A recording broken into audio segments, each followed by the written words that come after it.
Hi everyone, my name is Amanda Serafini and I'm the head camp counselor for our Fat Cat Fitness Camp. What I'm going to show you today is our transition to a low-calorie diet, and what you can take away from this is really any food transition at all. We are going to be transitioning our cats onto RD, which is a prescription diet that's available at your local vet.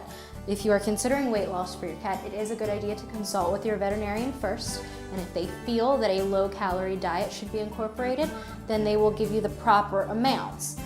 We are using both canned and dry food, and that'll also be up to your vet and what your cat prefers. Most of our cats that are at the Baltimore Humane Society start off on just regular science diet adult food. This is a fine diet for your average cat that it is at a healthy weight. However, it may be a little much for a cat that is trying to lose weight. What I'm going to show you is how we started the transition over. Ideally, any kind of food transition, whether it be to two normal diets or a normal to a diet type food or a diet back to a normal food, should be done gradually. Any sudden transition can cause some issues like stomach upset, vomiting, diarrhea, things like that. Things that will ultimately set your cat back.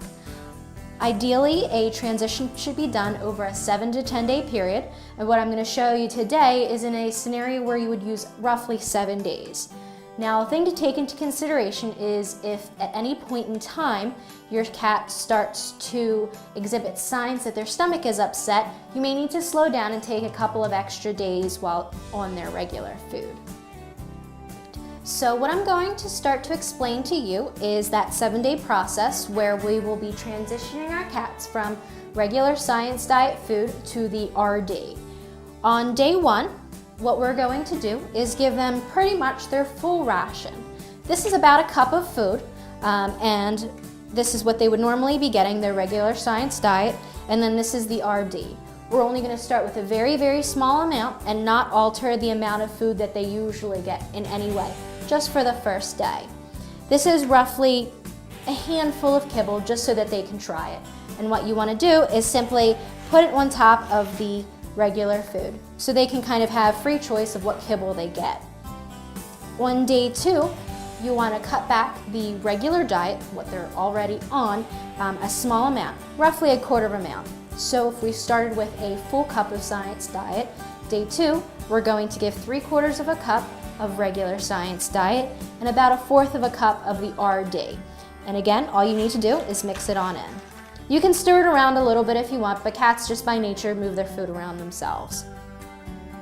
Day 3 is probably going to be about the same amount, roughly 3/4 of a cup of the science diet and about 1/4 of a cup of the RD. Day 4, we're going to cut it back to about half and half. So 1/2 a cup of the science diet and 1/2 a cup of the RD. Again, we're just going to mix it in. Day 5, roughly the same, half and half. And day 6 is when you're going to cut back the regular food from about half to about 1/4 of a cup. And then the RD will be about 3/4 of a cup. And again, you're just going to mix that all together.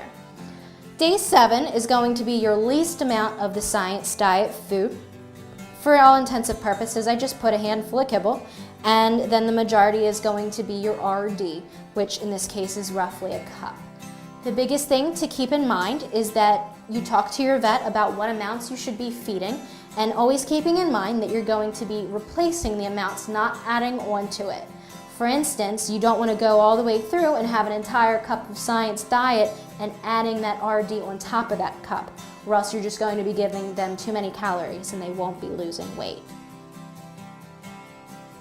This whole weight loss process is going to be over a long period of time, and you just want to make sure that you're keeping your vet in the loop.